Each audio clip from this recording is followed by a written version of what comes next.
টাকার মধ্যে আপনি ভালোভাবে মোটামুটি খাওয়া দাওয়া হয়ে যাবে। আপনার রুম ভাড়া আনুমানিক 1 থেকে 2,000-এর মধ্যে 1500 টাকার ভিতরে আপনি সব মানে 1 থেকে 2,000-এর ভিতরে আপনার 2500 টাকার ভিতরে আপনার রুম পেয়ে যাবেন।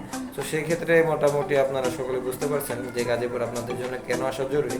আপনার যদি যখন গত বছর গাজীপুর ডুয়েট অ্যাডমিশনে আসে, আমার কিছু বন্ধু বান্ধব ওরা হচ্ছে আপনার যে আপনার অ্যাটাচমেন্টে চলে যায় বিভিন্ন প্রতিষ্ঠানে, তো ওখান থেকে আপনার 3 মাস 6 মাসের কোর্সগুলো করে ওরা পরিশেষে চাকরি পাচ্ছে না। তারপর ওরা চিন্তা ভাবনা করে যে ওরা গাজীপুর ডুয়েট অ্যাডমিশন এসে আপনার হচ্ছে আবার ডুয়েট পরীক্ষা দেবো। সো এই ক্ষেত্রে ওরা যদি আপনার আগে থাকতে এই ধরনের চিন্তা ভাবনা করতে যে আমি ডুয়েট অ্যাডমিশন পরীক্ষা দেবো, আমি তাহলে কিছু একটা করতে পারবো। তবে এই ক্ষেত্রে আপনার ডুয়েটে অ্যাডমিশন যারা পরীক্ষা দেয় তাদের ক্ষেত্রে কিছুটা আগানো থাকে হচ্ছে আপনার ডিপার্টমেন্টের আপনার প্রতিটা পড়াশোনা হচ্ছে আপনার ক্লিয়ার থাকে। চাকরির ক্ষেত্রে আপনার চাকরির ক্ষেত্রে কিন্তু মোস্ট 2টা জিনিস লাগবে, সেটা হচ্ছে নন এবং ডিপার্টমেন্ট। আর চাকরির ক্ষেত্রে আপনার 2টা লাগবে, আপনার ডুয়েটের 2টা লাগবে, নন এবং ডিপার্টমেন্ট। তো আপনি চাকরির ক্ষেত্রে যে ডিপার্টমেন্টে লাগে সেটা আপনি জব ডুয়েটের অ্যাডমিশনের যে আপনার কোচিংগুলো সেখান থেকে আপনার মোটামুটি কভার হয়ে যাবে। আর হচ্ছে আপনার ডুয়েটের যে আপনার ননগুলো সেগুলো আপনার হচ্ছে ইন্টার লেভেল থাকে, সেগুলো আপনার কভার হয়ে থাকবে। কিন্তু আপনার জব কোচিংয়ে হয় হচ্ছে কি ননগুলো থাকে আপনার একটু স্কুল লেভেলেরগুলো, আর হচ্ছে ডিপার্টমেন্ট থাকে একটু এক্সটেন্ড লেভেলগুলো,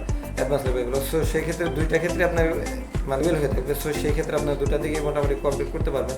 সো দেখেন আমাদের একটা মোট কথা একটা আমাদের ডিপ্লোমা ইঞ্জিনিয়ারিং কারা করতে আসি, যারা আমরা খুব তাড়াতাড়ি একটা ভালো জব পাবো, ভালো মানের একটা হ্যান্ডসাম স্যালারি পাবো, বা আমরা ফ্যামিলিকে নিয়ে হ্যাপি থাকতে পারবো, এই জন্যই কিন্তু আমরা ডিপ্লোমা করি। তো সেই ক্ষেত্রে আশা করি আপনারা আমার ভিডিওতে সকল প্রশ্নের উত্তর জানতে পারছেন। আশা করি কারো কোনো প্রশ্ন থাকলে আমাকে অবশ্যই কমেন্ট করে জানাবেন।